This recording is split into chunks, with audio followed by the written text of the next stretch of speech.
Hi everyone, welcome. Thank you for being here. Namu Myoho Renge Kyo. Why does everything seem off kilter? There we go. Sorry about that. The Gift of Clear Sake is today's Go Show.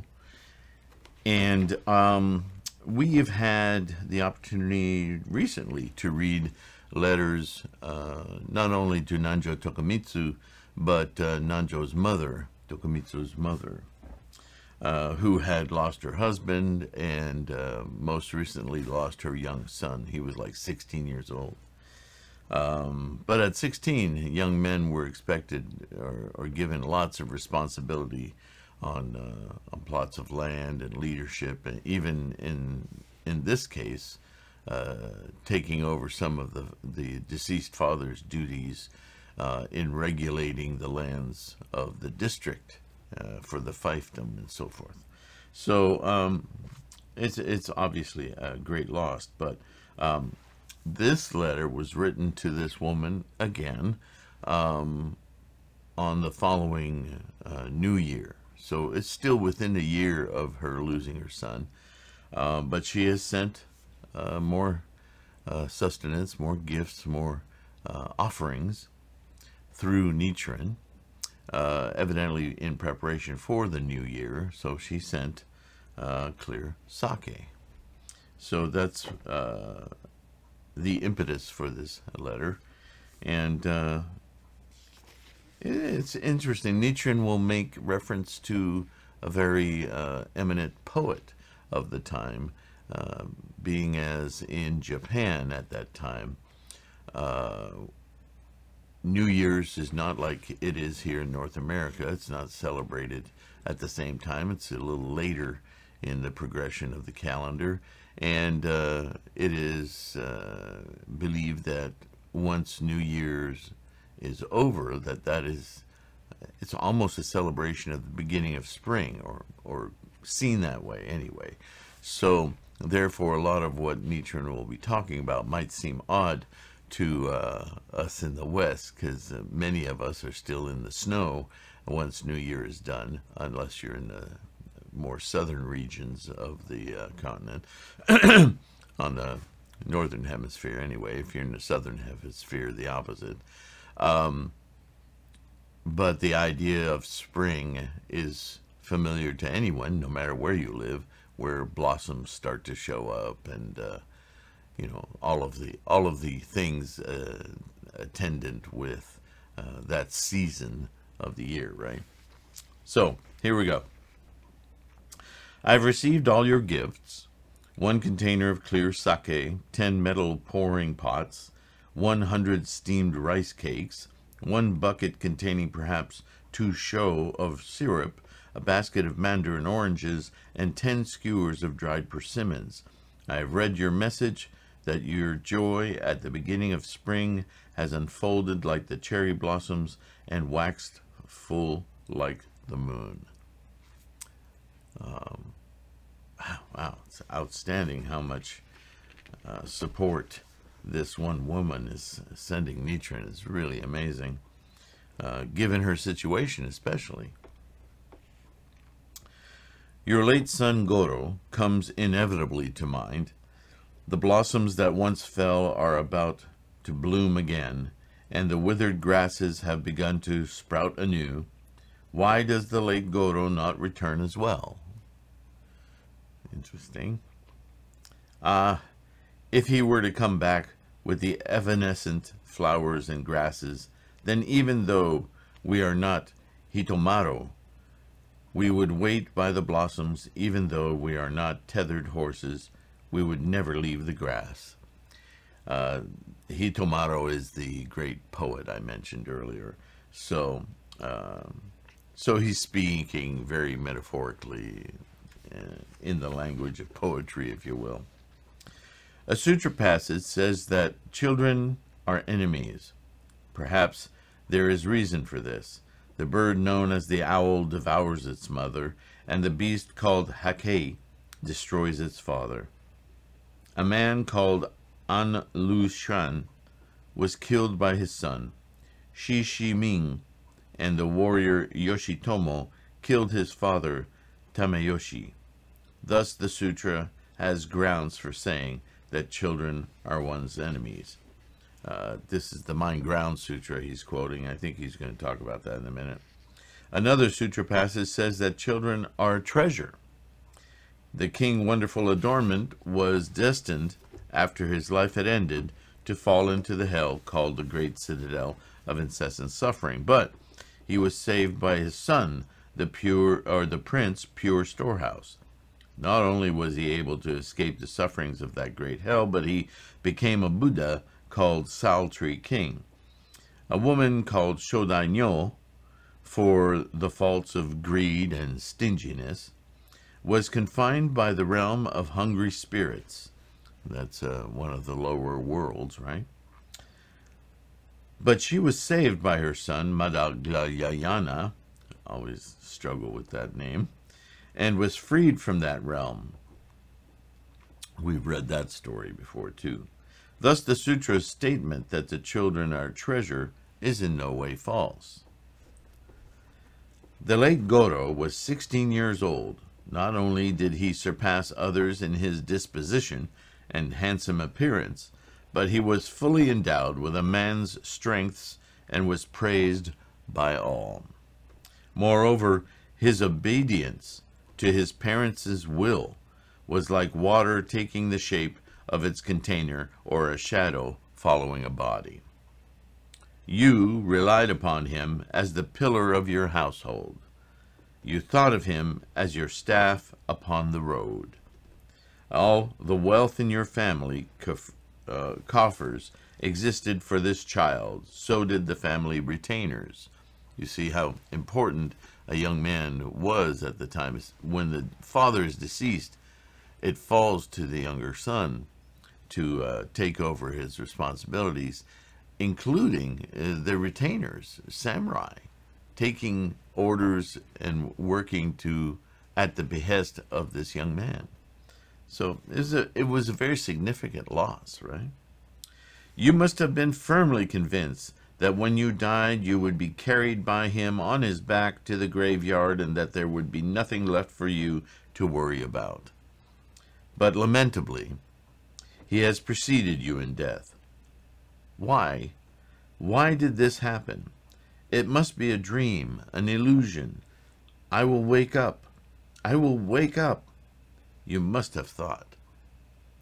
But without your having awakened, already 1 year has given way to the next.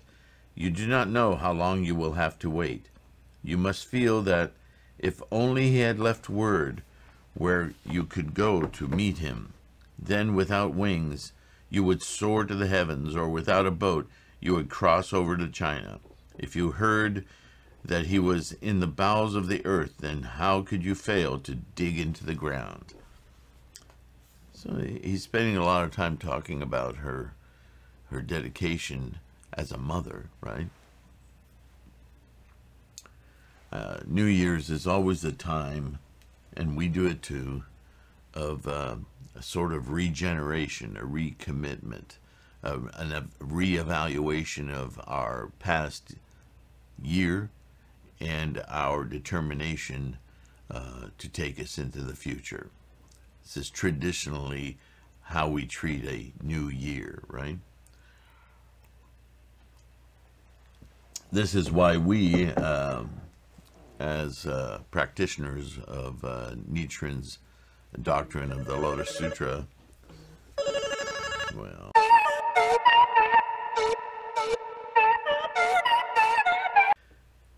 and yet there is a way to meet him readily. With Shakyamuni Buddha as your guide, you can go to meet him in the Pure Land of Eagle Peak.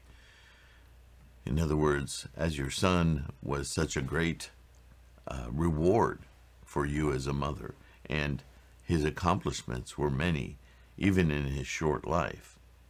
He was a practitioner of Myoho Rengekyo. So, as someone who was awakening his Buddha, you too can join him in that Buddha-ness and rejoin with his reward body, if you will. Because in the Buddha mind, there is no distinction between us. So that's what this can be misleading if you don't already know from your study that Buddha is Buddha. Your Buddha, my Buddha, Buddha, Buddha. It's all the mind condition of undifferentiated life. And so in that, there is no separation between us. We are Buddha, right? So this is what Nichiren means, is that through your practice of enlivening Buddha, then you are rejoined in a spiritual way, in a mental way, not bound by samsaric identities and distinctions. It's a difficult shift to make, but once you make it, everything makes sense in Buddhist writings. Without that shift, it can be very difficult to understand. What these things sound almost mystical or magical, but in truth, the mindset that is devoid of distinctions is devoid of distinctions. There are no separations, right? The sutra states, quote, "If there are those who hear the law, then not a one will fail to attain Buddhahood," end quote. This means that even if one were to point at the earth and miss it, even if the sun and moon should fall to the ground, even if an age should come when the tides cease to ebb and flow, or even if flowers should not turn fruit in summer, it could never happen that a woman who chants Namu Myoho Renge Kyo would fail to be reunited with her beloved child. Continue in your devotion to resolve and bring this about quickly.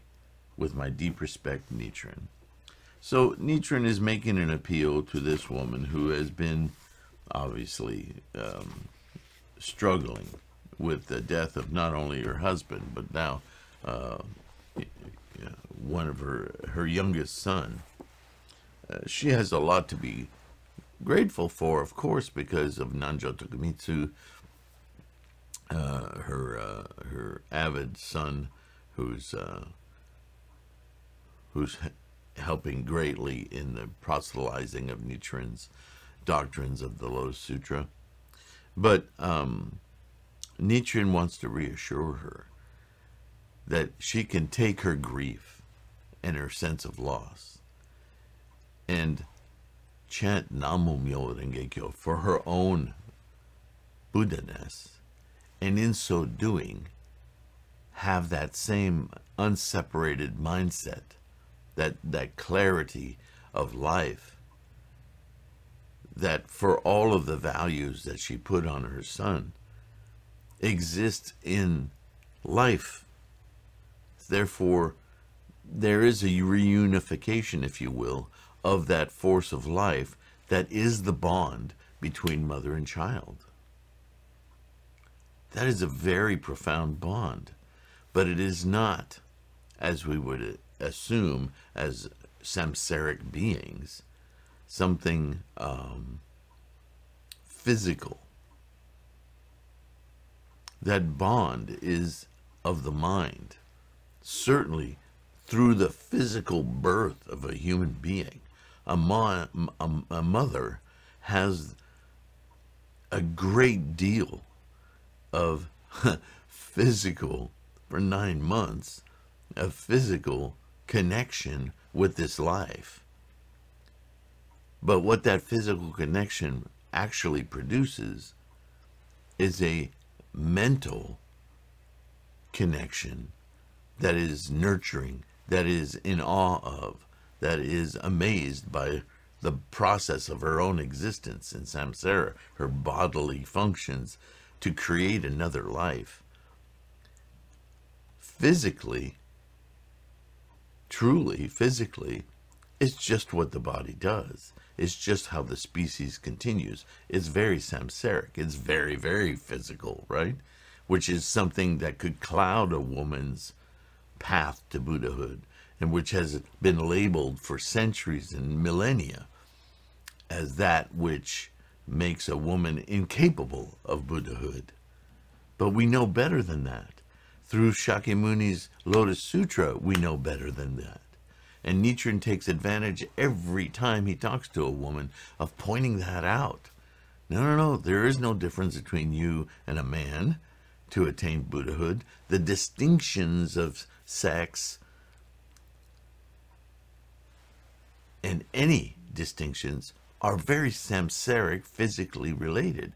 But your emotions, your mental cognitions of life, though in samsara we constantly attach visual, physical, tangible sense to that, is truly motivated by something that is non-physical, something that is non-time based. Those attachments they don't have a clock on them. They are Buddha-ness. But to see them that way, to experience him that way, is something we don't do with our samsaric cloud of attachment and identity, right? So through chanting Myoho Renge-kyo Namu, I dedicate myself to Myoho Renge-kyo, single-mindedly Myoho Renge-kyo, we enliven this part of our mind, our unphysical realization of life, equanimity, without distinctions. Well, that connects all of us. So being passed away or instantiated doesn't matter. Those are distinctions. Your relationship with your son, he's saying, is real. It does not rely upon the distinctions of his human physical form. It is something you experience in your motherness, and you can reconnect with that clearly, cleanly, through instantiating your Buddha-ness. That's quite a motivator, isn't it? For all you moms out there. Not that you can only do it after the passing away of a child. This is something you can do anytime you want. Namo Myoho Renge-kyo. Even if it is your sibling, your parent, or your offspring being on the other side of the world, you can connect with them through Buddha. More notably, if they too are doing the same thing, right? Namo Myoho Renge-kyo. So, interesting perspective, certainly for you ladies, but for all of us. Same rule applies for everyone. Thank you for listening. Thank you for your participation. Thank you for your questions.